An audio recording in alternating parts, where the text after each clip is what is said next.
Hi, I'm Miko Matsumura, co-founder of the Evercoin cryptocurrency exchange, and here's everything you need to know about initial coin offerings.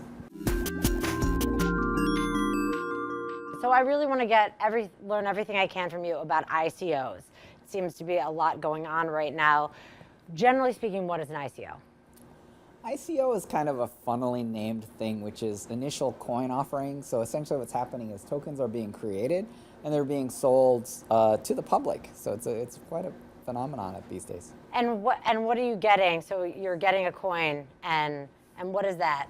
Yeah, so what you're getting is you're getting a cryptographic token that you store in a piece of wallet software.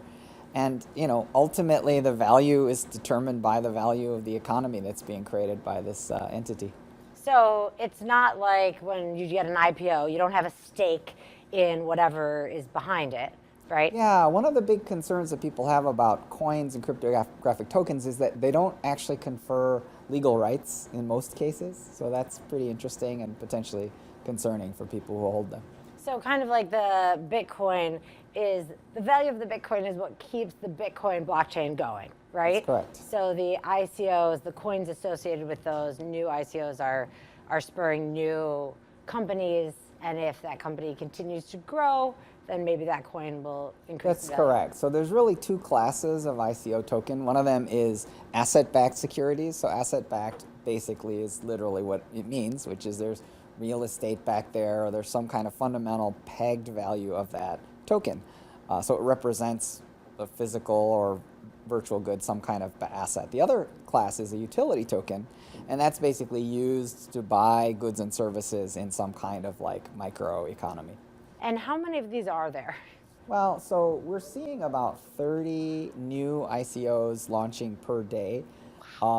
Year to date, we've seen about $3 billion go into the ICO market. So we're seeing companies raising as much as 200 million USD per ICO. And what's interesting is that they're raising it in Bitcoin and Ether, the value of which also continues to rise. So we actually, in one case, for example, EOS has probably estimated about 700 million USD that's been raised as a function of the increase in the price of Bitcoin and Ether. And is that one of the things that's causing Bitcoin to go up is that in order to buy ICOs, you have to use Bitcoin. So all of this ICO activity is actually increasing the price So of the Bitcoin? most common platform is actually the Ethereum blockchain. So Ether purchasing for the purpose of transferring into ICO is definitely an economic driver for that. But I would say that there are actually much larger geopolitical fundamentals with respect to the price of Bitcoin itself.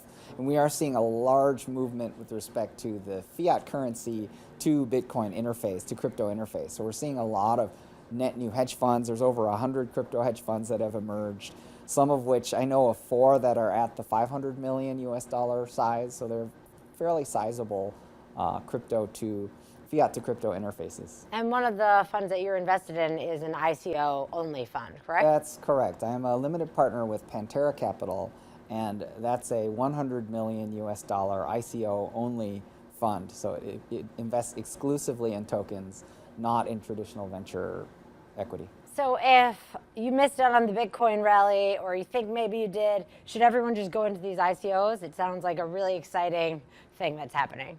Well, I think I'd like to be a little more cautionary about this. One of the things that's happened is it's such a popular fundraising vehicle because it has genetic roots with crowdfunding. And so one of the problems is that everybody has like a cousin that is doing an ICO, and that is actually a little scary. I would probably stay away from most of these instruments. What's happening now is that more and more kind of whale class investors are diligencing these instruments, and that's actually very proper.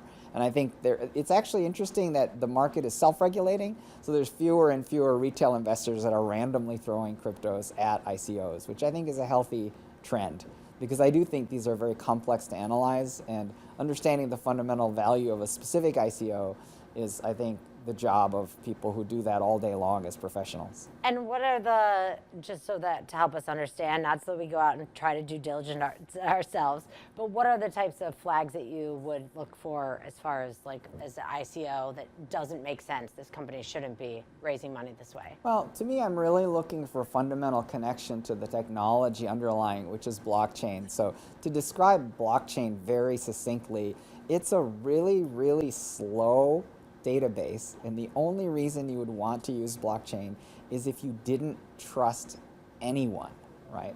And what's a situation like that? Bitcoin is a perfect situation because you shouldn't trust anyone with your money, and so that's what that blockchain is doing, right? But you know, to underscore it, like it's a very slow database, right? So if you want a faster database, you just have to find a situation where someone can be trusted to run it. And then, so to me, when I analyze ICO, I'm really looking for kind of fundamental uses of the technology, whether it's relevant or not. I feel like that's a key. So this general idea of like, oh, the blockchain can revolutionize everything and everything can be decentralized doesn't necessarily make sense. No, although it is one of my investment thesis points that we are at a point of peak centralization. And so it is the case that the pendulum in many cases can swing towards decentralization in a lot of infrastructures, and that there are externalities, which means that there are costs that people are bearing that they didn't agree to bear in many, many different kinds of systems.